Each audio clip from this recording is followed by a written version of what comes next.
ইনসাফের সাথে বলেন, হাসরের ময়দানে রাসূলুল্লাহ সাল্লাল্লাহু আলাইহি ওয়াসাল্লাম যদি জিজ্ঞেস করে, উম্মত আমি কখনোই ইতিকাফ ছাড়ি নাই, তুমি কখনোই করো নাই, ব্যাপারটা এমন হলো কেন?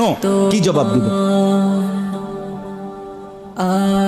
সুপারিশের জন্য আসলা আমার কাছে, হাউজে কাউসারের পানির জন্য আসলা আমার কাছে, আমি কোনোদিন ইতিকাফ ছাড়ি নাই, আপনি কোনোদিন করেন নাই, এটা কেমন হলো বলেন? কোন জবাব দিতে পারবেন তো আপনারা?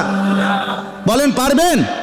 অতএব দয়া করে আমি হাত তুলে ওয়াদা চাচ্ছি না, আমি চাচ্ছি আপনার দিল, আপনার দিলের ওয়াদা।